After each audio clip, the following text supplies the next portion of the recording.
Greetings, everybody, and welcome to G for G. Today is the first episode in a series that I hope will gain some traction, and we'll have a few episodes that grow organically over time. But this will be the first episode in the Marvel Challenge series. So I have two definitely planned, and they are actually centered around the two What If episodes, or the first two What If episodes that we've seen from Marvel. The third one, I don't really have anything planned on that one, other than the fact that I think it was absolutely amazing. Didn't really see the twist coming until the end, but I don't have anything to challenge that much in the third episode. The first two I do. And I have some beyond the What If series that I will probably do Marvel challenges on. So, I'm going to give you guys a little bit of a warning ahead of time. This may be content that you are slightly not used to seeing from me. Although, when I would stream Marvel Avengers Alliance back in the day, and even in my more recent 2020 run of doing it, these were themes that I would often touch on in the stream, and they were topics that we would talk about a lot, very frankly and openly, and it was always very honest and civilized. It was a great conversation every time we got into these topics.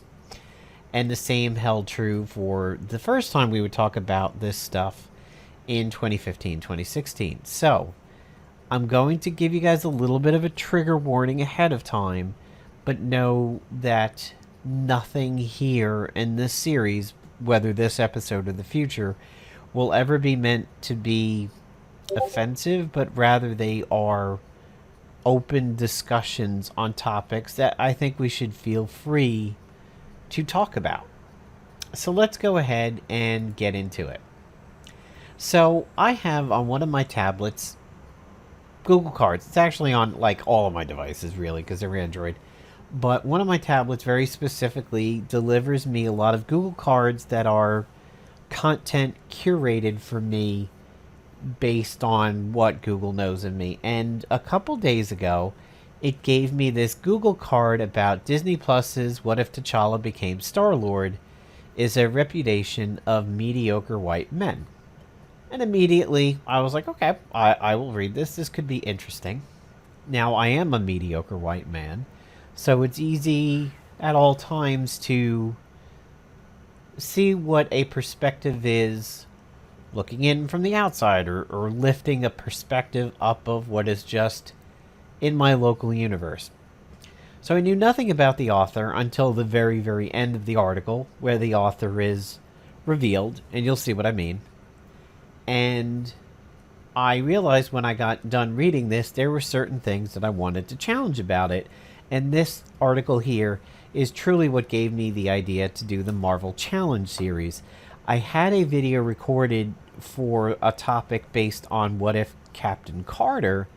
However, that wasn't specifically the Marvel Challenge, but that was recorded when the Death Knight voice was accidentally on weeks ago. So I scrapped that. So here we have this article on Yahoo News by Jason Johnson. It's an opinion piece. The episode starring Chadwick Boseman's final performance bodies the entire concept of the white guy who gets to have it all by showing what real heroism is through black guy magic and what it can actually look like. In case you haven't heard, what if storylines, crucial moments, changes, blah blah blah. What if Agent Carter instead of Steve Rogers took the super soldier serum and became Captain America? What if Tony Stark built Ultron before his Iron Man armor? What if Falcon read Ta-Nehisi Coates before delivering that terrible speech on race and diversity at the end of Tefatwis?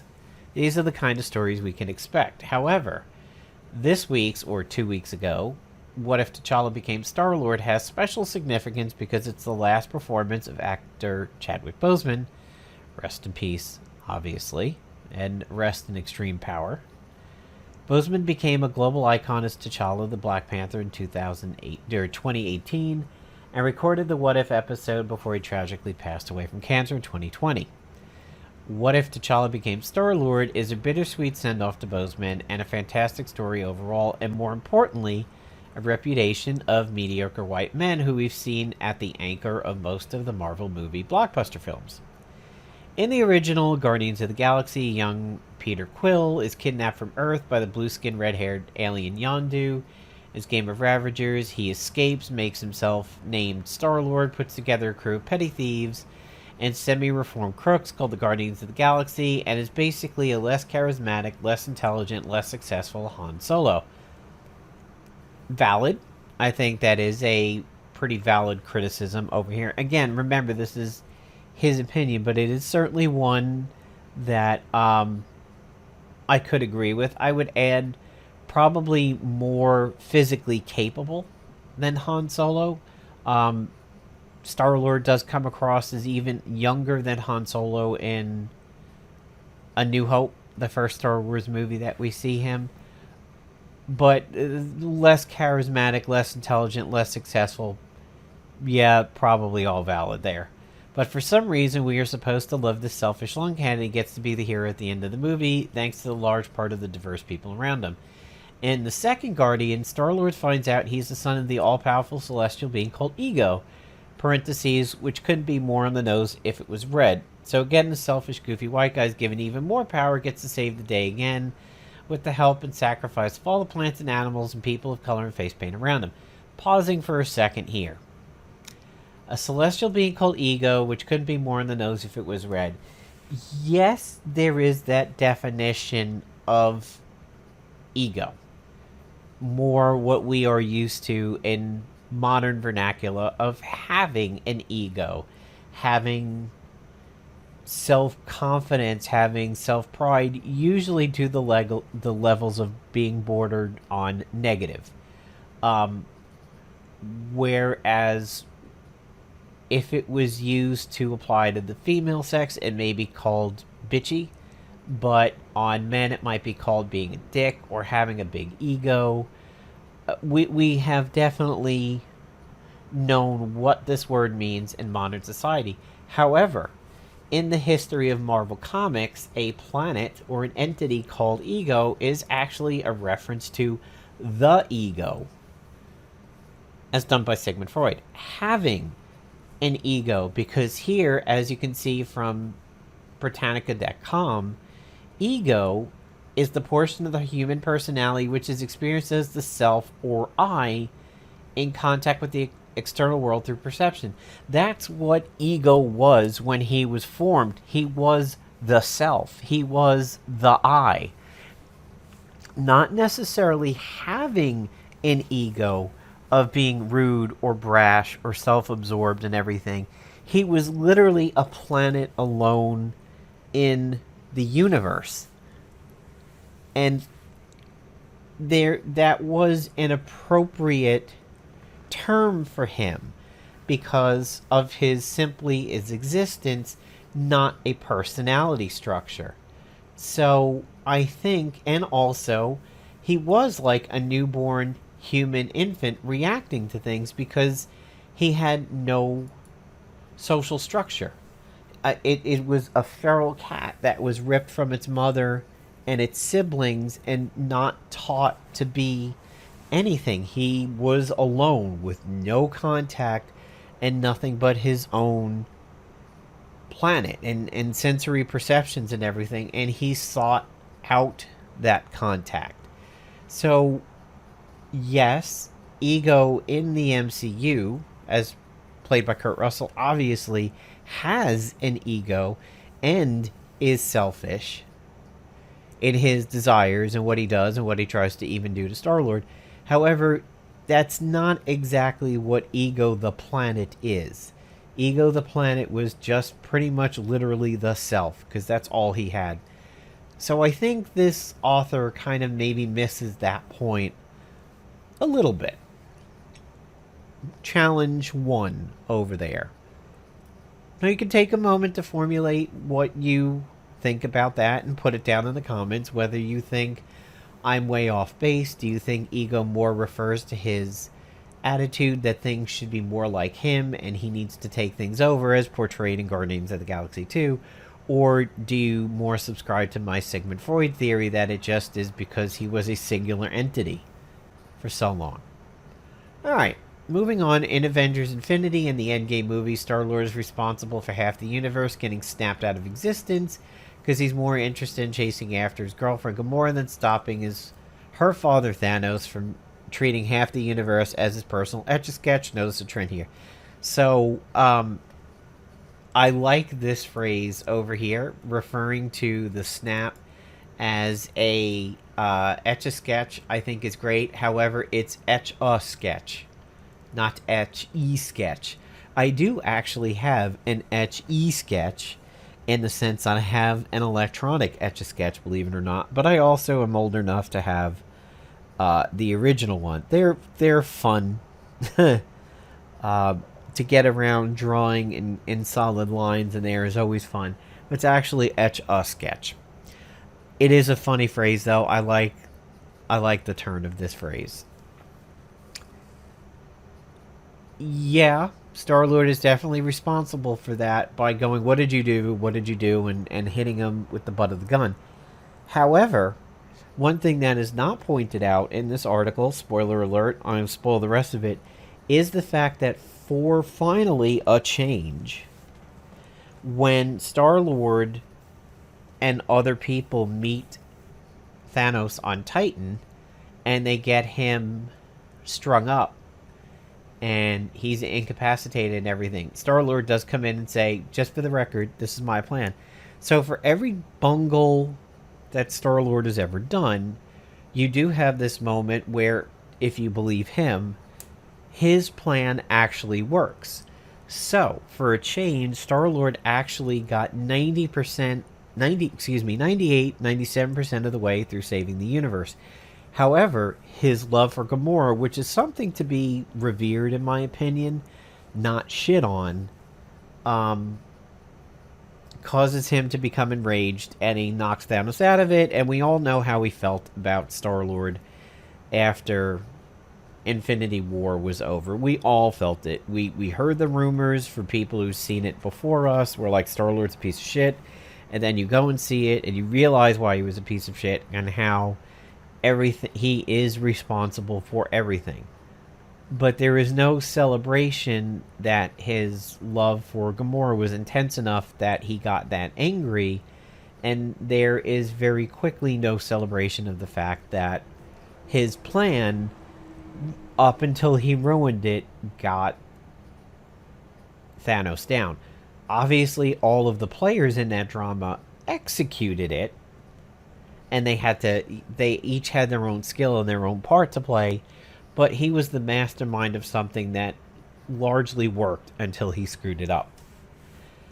So, okay, he goes on to say he doesn't like the Guardian movies and a few others, the whole Bourne Special trope, blah blah blah.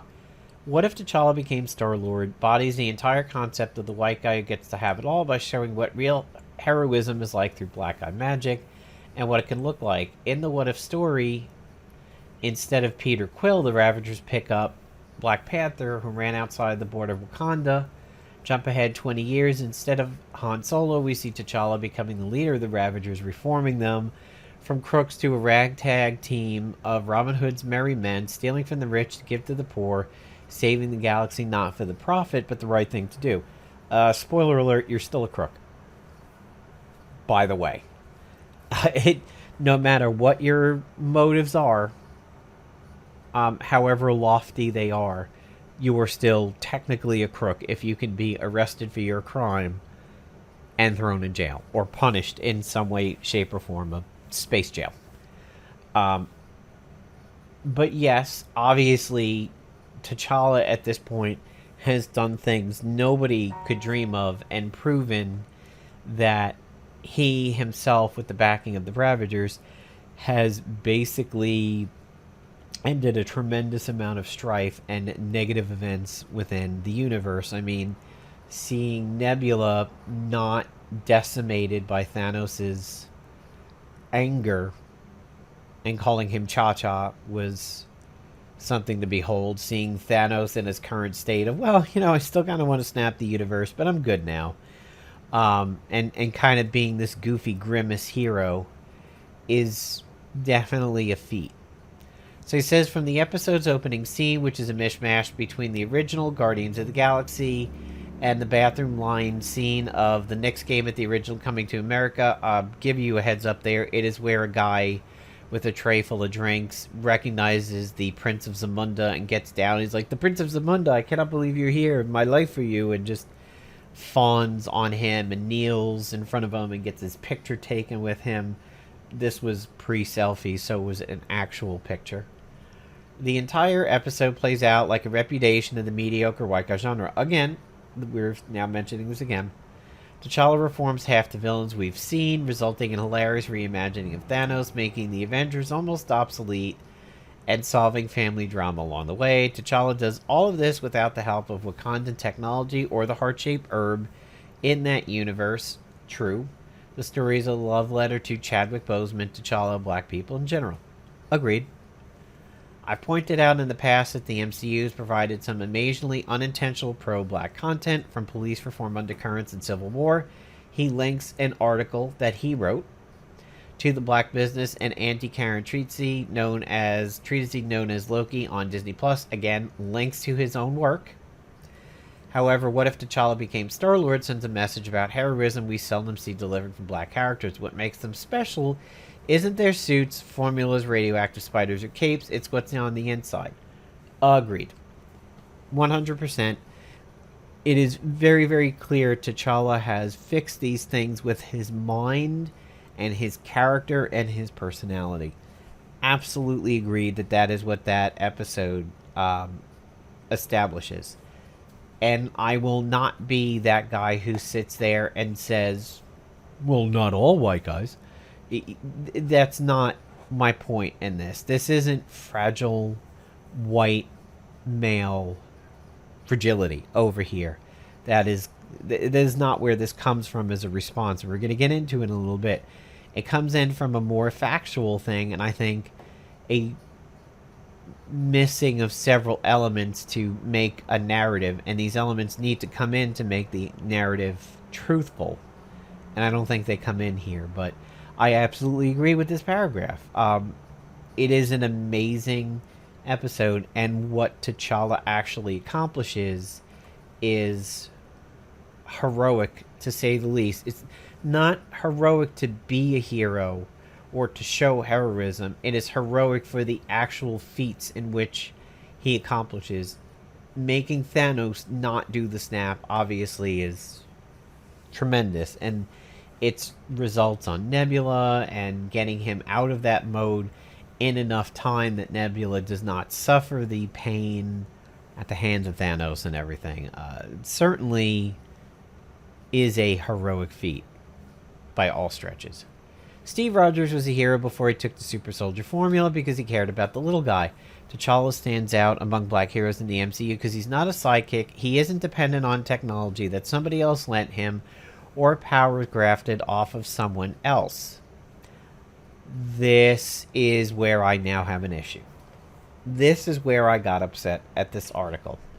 In this episode, that is 100% true. This version of T'Challa does not have the heart-shaped herb.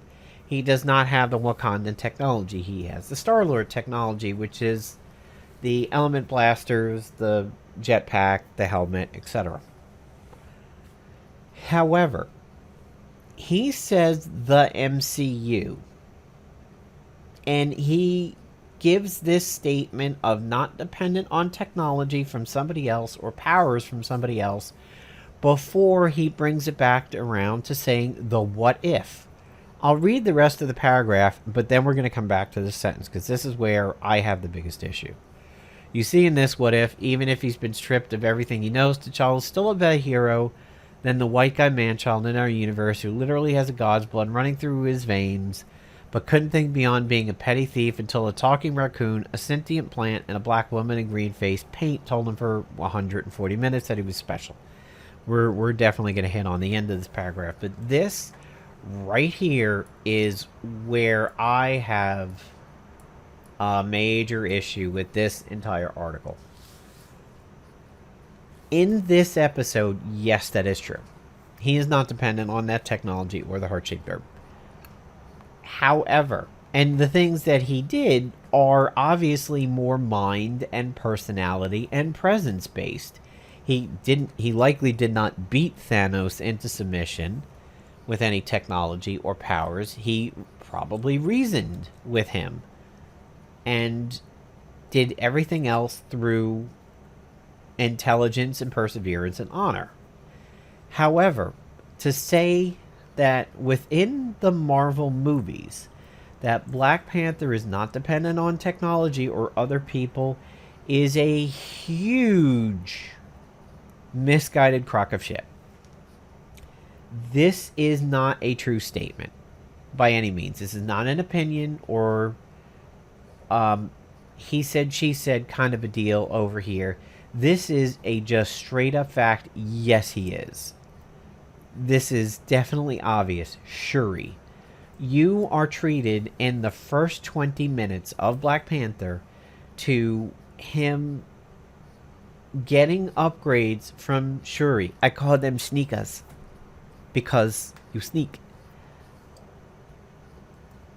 The suit in the teeth, the absorption of energy and the release in a kinetic blast. Everything that you see when he's back in the lab, looking at the suits and all of that, that is technology dependent on somebody else. Now, I want to check something really quick. I want to see if he's a member of the Illuminati. He is not. At least not in this particular picture. New Avengers, first meeting, Fantastic Four, Black... Yeah. Oh, well, no, okay, Black Panther representing Wakanda. Okay, he is here. But this is... He's not here. He's not on this original one where Bendis talks about them. It's Namor, Tony Stark, Black Bolt, Reed Richards, Dr. Stephen Strange, Professor Charles Xavier. You know all of these guys through science and technology. Maybe not Namor as much. And I'm going to state this straight out right now. I am not that knowledgeable about Marvel Comics in a lot of ways. I am not the actually guy from The Simpsons by any stretch. When I was growing up, the comics I read the most were Transformers comics, believe it or not, in a stationery store that was right by a bakery that I often went to in 5th grade. My dad and I would go out on the weekend. We would get stuff at this bakery, and I would go wander over to the stationery store and read Transformers comics while he was getting the stuff. They were not banned. I was not told I can't read comics. I just didn't purchase them. I didn't particularly seek them out, even though I was an extremely avid reader. A actual gold medalist in the reading Olympics. Look it up. It was a thing. But it just wasn't comics. However, I liked the Transformers comics because they seemed way fucking darker than the TV show at the time. And to a young boy in 5th grade, seeing the comics and the way they represented the Transformers was like, whoa, that was mind-blowing. I now own House of M because I know it's pivotal, and I own the Dark Tower series comics. But, like, that's mostly as far as I go. I know enough through Marvel games over the years, but yeah, he brings in the Illuminati with Black Panther and Wakanda. As far as I know, Black Panther is not a scientific or technological genius. Shuri, on the other hand, at least within the confines of the MCU, has proven to be a technological genius. This is continued in the Marvel's Avengers game, which has the Black Panther DLC. Black Panther is portrayed as a warrior and a king, and Shuri is kind of portrayed as the brains of the group, the inventor, the tinkerer. So to say he isn't dependent on technology that somebody else lent him, I'm going to call bullshit on that. I think he's very much dependent on Shuri. And what he knows about the tech, like it's being disrupted by the sonic nature to stabilize the ore as it goes by on the train and how he uses that in the fight with Killmonger. That is information he gleans from Shuri. It is. I wonder if we've watched the same movie over here, because the powers are grafted onto him by the heart-shaped herb. He is really in bad shape when he is not without the heart-shaped herb in the Black Panther movie. We never really get to see what he can do outside of that, because he is off-screen and incapacitated for the majority of the time without the herb, and then he's immediately powered back up. So he is dependent upon vibranium, which is not a technology, it is an ore, but its application and how it can apply to him is technology, and it is through his people, specifically Shuri, in the movies, and the power is grafted onto him mostly by Shuri or somebody else. You never see him establishing his own technology. He's not even Batman. He is Batman in a lot of ways, but he isn't Batman in the sense that he's not doing his own things, at least as not what we're told in the MCU movies. The comics, obviously, you can correct me and tell me the truth there. I don't know. So I have a major problem with this over here, because for a lot of ways, he winds up the equivalent of Steve Rogers, where Steve has the shield, which is a technology given to him, and the super soldier formula, which is a technology grafted into him, or powers grafted into him. Black Panther is the same. He's dependent upon a technology, vibranium, claws, and everything else like that related to the shield, as an example, and the powers grafted to him. The herb compared to the super soldier formula. That is my big. That is where that sentence right here is the whole reason for the Marvel Challenge series. I challenge this statement here, that he is not dependent on the technology and not dependent on powers from somebody else. In the What If episode, this is true. In the rest of the MCU, this is not true. And he does not specify here specifically the What If episode. He's talking about the MCU. Again, in the comics, if people can point out to me, well, no, he has done all this invention. It is told that his IQ is this. He is on par with a Tony Stark or something. Then that's certainly fine. He, or he's earned his place in the Illuminati because of intelligence and things like that, just like Professor X. Yeah, absolutely bring that to my attention. That is what this Marvel Challenge series is about. But within the MCU, that is never really established and made canon.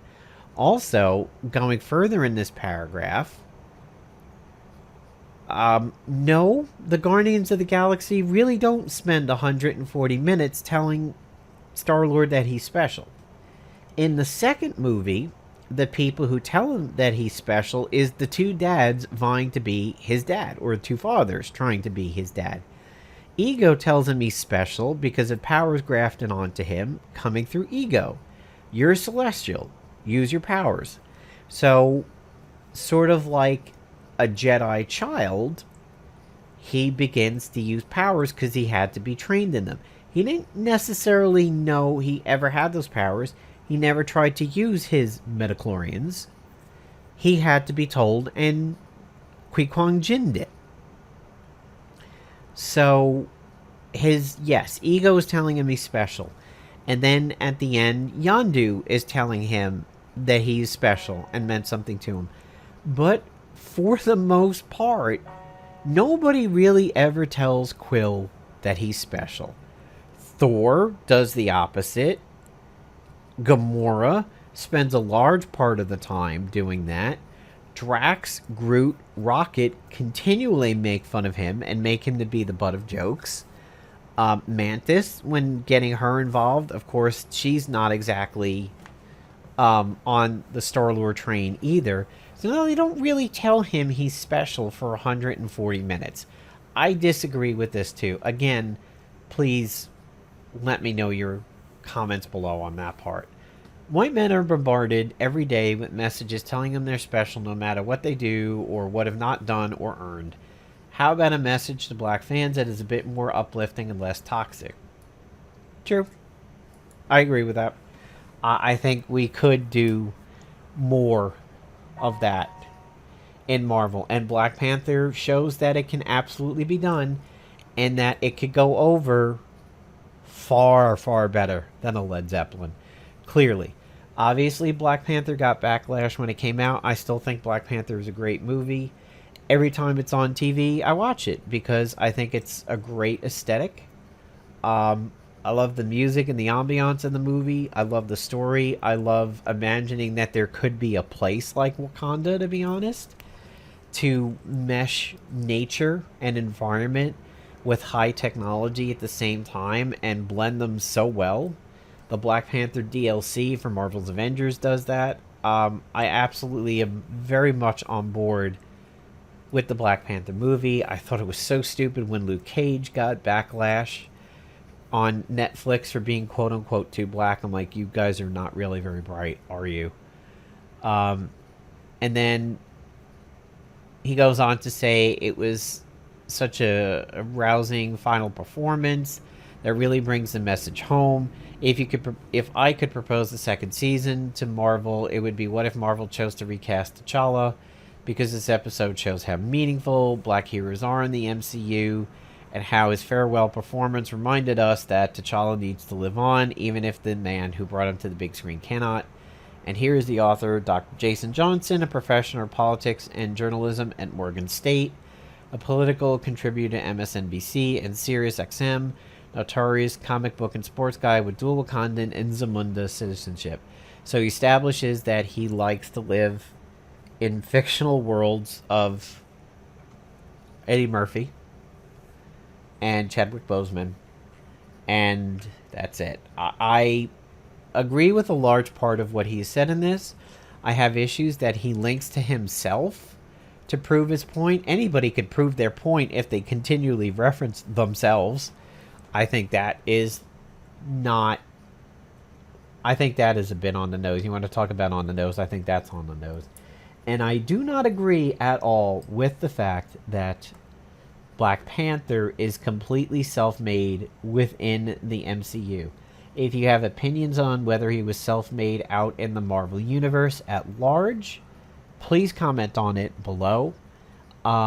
Absolutely put me in my place if you don't agree with my opinions on this, or give me a nod and go, okay, yeah, I see what you're saying about this.